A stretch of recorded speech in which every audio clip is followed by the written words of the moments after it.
요즘엔 거리도 한산한데 자본시장도 한산합니다. 돈이 어디로 갈지를 몰라서 부동산도 좀 오른 것 같고 그렇다고 뭐 가상화폐 시장도 대안이 되는 건 아니고요. 주식시장도 오늘 보니까 양시장 합해서 거래 대금이 20조 정도밖에 안 됩니다.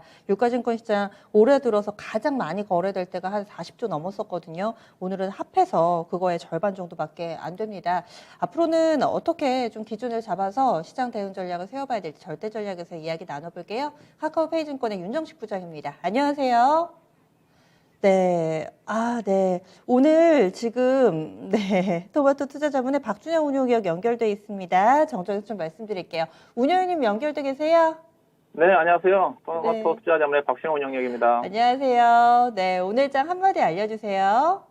네, 오늘 장 한마디는 외국인만 바라본다 정해봤습니다. 네. 외국인만 바라보는데 영 대답을 안 해주는 것 같아서요. 계속해서 외국인을 봐야 하는 이유는 어디 있나요? 네, 맞습니다. 오늘 같은 경우는 외국인 투자가들이 충분히 수급적으로 현물이라든가 선물 같은 경우 적극적으로 매수를 해줘야 되는 쪽이거든요. 일단 간밤에 7월 FOMC가 일단은 무난히 잘 끝났습니다. 일단은 테이퍼링 가능성은 언급을 했지만은 그래도 고용 지표가 달성되기 진전이 갈 때까지는 아직 갈 길이 멀다고 했지 않습니까? 오늘도 시장에서 예상할 수 있는 연준의 통화 정책의 결과였다. 일단 좀 그렇게 진단해 볼 수가 있을 것 같은데, 이에 따라서 미국 증시는 3대 지수가 최근에 신고가 근처임에도 불구하고 대체적으로 무난하게 혼조권으로 끝났어요. 전반적으로 FOMC와 관련된 특히 이제 이달의 불확실한 부분 자체가 7월 13일 날 미국의 CPI 지수, 그다음에 CPI 지수가 높게 나왔기 때문에 7월 FOMC에 대해서 어떻게 나올지 상당히 주목할 만한 변수였던 것 같은데, 두 가지 불확실한 부분 자체가 어느 정도 좀 완화가 좀 됐습니다.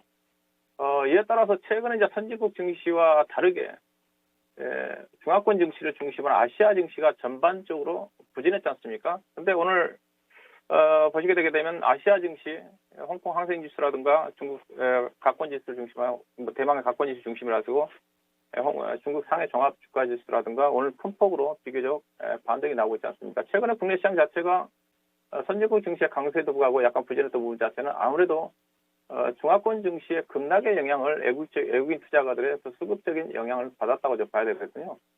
근데 중화권 증시가 의미 있는 좀 반등이 좀 나왔고, 그보다 더 중요한 것 자체는 전일 FOMC 불확실성 해소가 좀 되면서 달러가 현재 지금 장중까지 포함해서 어제까지 3일 연속 하락을 했고, 현재 장중에도 지금 약세를 보이고 있기 때문에 지금 4일 연속 하락할 조짐을 보이고 있지 않습니까? 그래서 오늘 원달러 환율이 오늘 비교적 급락했어요. 지금 했으면 1146.5원으로 끝났는데, 이 정도 끝났으면 외국인 투자가들이 적극적으로 수급 쪽에서 하락을 해줘야 되지 않습니까? 근데 오늘 외국인 수급이 어땠냐? 기대에 못 미쳤죠. 현물 시장에서는 2,200억을 팔았고, 그 다음에 오늘 장 초반에 10시 정도에 아마 그때 종합주가 지수가 약간에서 반등이 10포인트 이상 반등이 나온 걸 알는데, 그때 외국인 투자가들이 선물을 약 4천억 정도 샀거든요. 근데 종가는 결국은 1,200억으로 줄었지 않습니까? 결국은 코스피 시장에서 현물에서 팔고 선물에서 약간 샀기 때문에 거의 간망을 했다고 좀 봐야 되겠죠. 전혀 외국인 투자가들이 반응을 안 했다는 거죠. 오늘 충분히 이런 여건을 감안하면 외국인 투자가들이 수급적으로 반영을 해야 되는 건데, 그 부분 자체가 오늘 국내 증시가 반등을 했지만은 상대적으로 상당히 지지부진했다. 그렇게 전 결론을 내릴 수가 없을 것 같습니다. 반면에 코스피 지수는 가까스로 플러스권에 맞췄지만 코스닥 시장은 오늘 상당히 그래도 반등이 나왔어요. 0.8% 정도 반등이 나왔으니까 이거는 결국 이것도 수급에 있다고 좀 봐야 되겠죠. 외국인 투자가들이 오늘 코스닥 시장에서는 960억 정도를 샀거든요. 개인 기관 투자가들이 매도 규모 자체도 300억밖에 매도가 안 나왔기 때문에 결국은 오늘 코스피 시장의 상대적 부진과 코스닥 시장의 강세는 최근에 계속적으로 수급의 중심이 외국인에 있다고 그랬기 때문에 외국인 투자가들이 간망을 했기 때문에 전반적으로 시장 자체가 제한적인 등락 국면 속에서 오늘 하루가 전개된 게 아닌가 좀 봐야 될 것 같죠. 앞으로도 아마 이런 흐름이 계속적으로 전개되겠죠. 외국인만 눈치 보는 장세가 펼쳐질 것 같습니다. 아무래도 국내 수급의 주체가 외국인 쪽으로 넘어갔지 않습니까? 개인 투자가들은 추가적으로 자금이 안 들어오는 그런 부분이기 때문에 오늘 이런 여건을 감안하면 내일 약간 했던 외국인 수급은 나쁠 것 같지는 않은데 오늘 하루로 봐서는 아쉬운 하루였다. 그래서 봐야 될 것 같고요. 그러다 보니까 뭐 수급의 주체도 없고 지금 오늘 주도 업종도 없지 않습니까? 시장이 답보 상태 자체 주도도 없고 그다음에 모멘텀 자체도 없다 보니까 시장 자체가 계속 박스권대에 뭐 최근에 거의 뭐 4월 중순 이후에 종합주가 지수가 현재 3,200포인트를 기준으로 가지고 위에는 3,300, 아랫방향에서는 3,180구간에 머물러 있는데 이런 흐름이 전개됐다 봐야 될 것 같습니다. 특징 업종들은 별다른 게 없었던 것 같아요. 전반적으로 업종 내에서 일부 실적이 좋은 종목들과 이슈가 있는 종목들을 중심에 제한적인 차별 장세였던 것 같은데 오늘 그래도 눈에 띄었던 것들은 건자재 쪽에 KCC라든가 KCC 글라스 제가 항상 업종 얘기를 할 때 건자재 업종을 얘기를 하는데 오늘 KCC가 신고가가 나왔어요. KCC 글라스가 신고가고 그다음에 KCC도 오늘 거의 7% 가까이 좀 반등이 좀 나왔던 것 같고요. 그다음에 게임주인 NC소프트가 오늘 좀 강세가 좀 되었던 오늘 시가총액 상위 종목 중에서 2% 이상 상승했던 종목은 NC소프트하고 삼성전기였다. 뭐 그렇게 봐야 될 것 같고요. 그다음에 뭐 수소차 관련해서 뭐 에코바이오라든가 일부 종목들이 선별적인 움직임이 나왔던 게 특징이었던 것 같고요. 오늘 특징 종목 중에서 두 종목을 잠깐 보게 되면 오스템 임플란트 좀 봐야 될 것 같은데요. 왜 이 종목을 봐야 되냐면 이 종목이 어제 실적이 서프라이즈하게 나왔거든요. 근데 어제 당일날은 빠졌어요. 근데 오늘은 이제 바로 실적이 반영이 되면서 오늘 신고가가 나왔거든요. 오늘 또 보면 일부 종목들이 실적이 서프라이즈하게 나왔음에도 불구하고 오히려 빠진 주식들이 많습니다.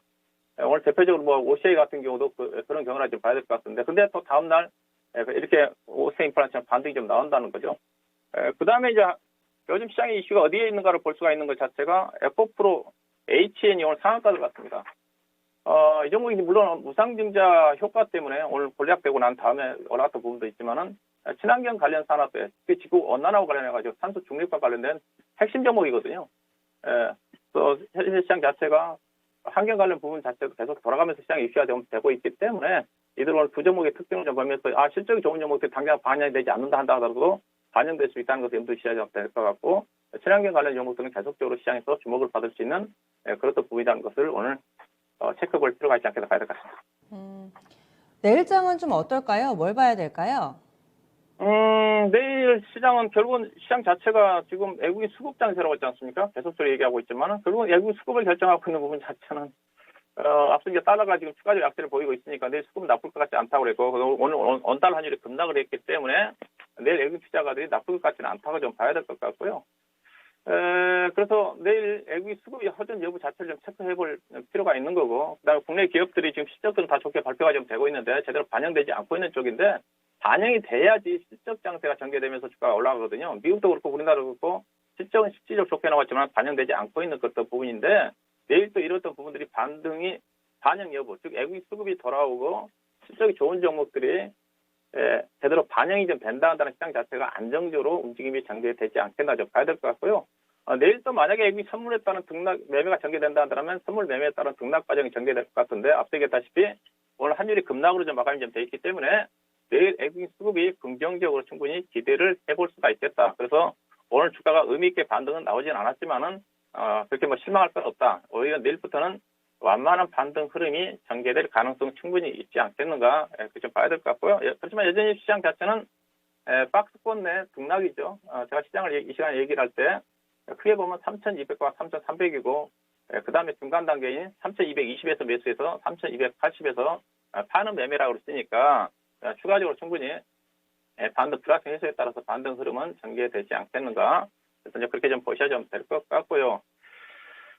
전략은 아무래도 지금 다른 이슈가 없지 않습니까? 실적이죠. 실적에 여전히 포커스를 맞춰야 됩니다. 지금 실적 시즌에 다른 거 볼 필요가 없죠. 이제 대외적인 불확정 여건 자체, 코로나 변이 바이러스 확산이라든가, 물가 급등과 관련된 FMC에 대한 불확정 부분 자체가 해소 내지는 완화가 좀 됐기 때문에 시장의 관심은 이제는 경제 지표 플러스 실적인데 현재는 봐서는 실적에 주목하지 않겠는가. 거의 이제 국내 기업들도 그렇고 미국 기업도 그렇고 이번 주 오늘 내일까지 보게 되면 주요 기업들 실적이 다 발표가 좀 됐습니다. 근데 실적들이 제대로 반영되지 않았다는 거죠. 오늘 또 보니까 실적들이 상당히 좋게 나온 종목들, 뭐 삼성 엔지니어라든가 풍산 같은 경우도 실적이 서프라이즈에 났음에도 불구하고 오늘 발표된 이후로 제대로 반영되지 않았거든요. 이들 관련 종목 쪽에 좀 봐야 될 것 같고 대신 앞서 얘기했다시피 주요 업종들 중심으로 해서 실적 정점 내지는 실적 피크아웃 이슈가 부각되고 있기 때문에 현재 실적도 좋고 향후에도 실적 전망치 자체가 나쁘지 않는 그렇던 종목 쪽에 관심을 가져야 된다. 그렇게 좀 말씀드려야 될 것 같고요. 외국인 수급이 들어오기 전까지는 시장의 지수가 올라가기 어렵습니다. 여전히 대형주보다는 중성 종목이고요. 코스피보다는 코스닥 시장이고 중성 종목에 실적 호전 종목에 집중을 해야 된다. 뭐 그렇게 좀 말씀 좀 드려야 될 것 같고요. 섹터는 여전히 IT 쪽이고요. IT도 대형주보다는 중성 종목이죠. 중성 종목이죠. 특히 이제 반도체 같은 경우는 비메모리, 그다음에 소재 쪽에 오일리 소재 쪽에, 그다음에 이제 폴더폰과 관련된 출시가 앞두고 있기 때문에 폴더폰과 관련된 KH바텍이라든가 세경 하이테크라든가 뭐 이쪽에 보셔야 될 것 같고, 그다음에 건설 기계 쪽 같은 경우는 현대 건설 기계가 흐름이 참 괜찮거든요. 최근에 이제 건설 기계 쪽도 대표적으로 실적 피크아웃 이슈가 부각됐던 그런 업종이기도 한데, 현대 건설 기계 실적을 좀 보게 되게 되면 그런 쪽은 아니거든요. 오히려 중국 쪽은 실적의 피크아웃 이슈가 좀 부각되고 있지만은 선진국이라든가 신흥국 중심으로 해서 판매량 증가에 따라 가지고 좋아지고 있는 쪽이기 때문에 현대 건설 기계를 비롯한 디바이파라든가 건설